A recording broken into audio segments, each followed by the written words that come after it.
Hello, নমস্কার sir. নমস্কার নমস্কার। কি অবস্থা স্যার, ভালো আছেন? আমি একটু ব্যস্ত ছিলাম তো, তা পরে কথা বলি না, কি বলেন sir? Hello Narendra Modi sir. Hello, hello sir, শুনতেছেন? বেটা, নমস্কার নমস্কার। বেটা, তুই আমাকে বলতেছিস তোর সময় নাই, আর তুই আমার সঙ্গে পরে কথা বলবি? তোর তো সাহস কম নয়। আরে বেটা, তোকে আমি বানালাম মুখ্যমন্ত্রী, আর তুমি আমাকে এইভাবে বলো? আরে স্যার, হিন্দু আমাকে ধরছে। কেন ধরছে জানেন? ওই খামারের মধ্যে গরু এবার বিক্রি করতে পারে নাই, বলতেছে আপনি গরু নেন। বিক্রি করতে তো দেন নাই, আর রুলস তৈরি করছেন 14 বছর পর গরু বিক্রি করতে হবে, এখন আপনি নেন।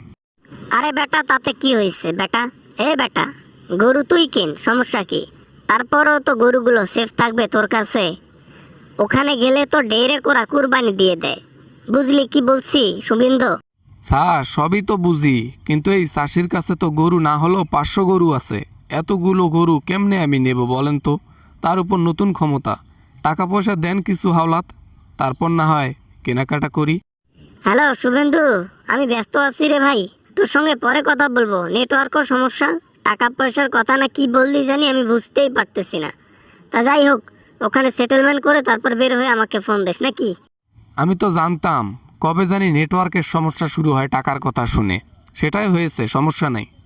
আমি টাকা দিয়ে কিনবো কেন? আরে দুর্নাম হলে আমার হবে না, আপনার হবে, কারণ আপনি হচ্ছেন আমার প্রেসিডেন্ট। আমি আপনার গুরু। সরি, আপনি আমার গুরু, আমি আপনার শিষ্য। না মানে তাই বলে এতগুলো গরু কেমনে কেনাকাটা করব? তার উপর আবার একজন নয়, দুইজন নয়, কয়েকশো জন এরকম আছে, খামারি আছে।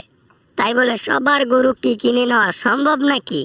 আমাকে এমন করে বলতেছে তুই নিবি না, তোর ঘাড়ে নেবে। তোর ঘাড় না নিলে মোদি নেবে, মোদি না নিলে মোদির বাপ 14 গোষ্ঠী নেবে। না নিয়ে যাবে কোথায়? আমাদের যে লোকসান হলে লোকসান ভরপাই করতে হবে, এরকম করে বলতেছে স্যার। বেটা, যেমনে হোক তেমনে হোক, তুই ব্যাপারটা সেটেল কর। দরকার পড়লে ওদেরকে ইজাজত দিয়ে দে, পারমিশন দিয়ে দে, তারা যেন গরু বিক্রি করে খায়। কিন্তু আমাদের পক্ষে এই গরু নেওয়া সম্ভব না। তোরা মুসলমানকে দিতে বল, বল বল। আরে স্যার, আপনার কি মনে হয় স্যার, আমি কি এই কথা বলি নাই? এই কথা 1000বার বলছি, কিন্তু তারা বলছে যে ঈদ চলে গেছে, তারা এখন আর গরু কিনবে না। তারা এখন মুরগি কিনে কোরবানি দেবে, তাও আমাদের কাছে গরু কিনবে না। তাহলে এই লোকসান ভরপাই করবে কে? শুভেন্দু অধিকারী নয়তো মোদি। এলা কি করব স্যার, আমি বুঝতেছি না তো। না, ভালোই জ্বালার মধ্যে ফেললি তো দেখি রে ভাই। হ্যাঁ, তোকে তো মাথাটা খারাপ করে দিলি আমার। আরে বেটা, তোকে যে নেতা বানাইলাম, এরকম ছোটখাটো বিষয় হ্যান্ডেল করতে হবে, এটা তো তোকে করতে হবে। আমাকে বলতেছে মোদিকে ফোন দেন, মোদিকে ফোন দিয়ে এই বিষয়টা ডিসকাস করে এখনই আমাদেরকে জানান। আমার রাস্তা আটগারা দিছে, আর এদিকে আমি আপনার ফোনকে কেমনে ফোন দেব? আপনি উল্টো আমাকে ফোন দিছেন, দিয়ে এখন আপনিও আটক নেন। চাষির সাথে কথা বলেন, চাষি চাষি। কি বলিস বেটা? না মানে না না না না না না, দেশ না, দেশ না রে ভাই, দেশ না। আমি হ্যান্ডেল করতে পারবো না। আমি পুরো ইন্ডিয়াকে হ্যান্ডেল করতে পারবো, কিন্তু এই এই এই এই খামারিকে হ্যান্ডেল করতে পারবো না আমি।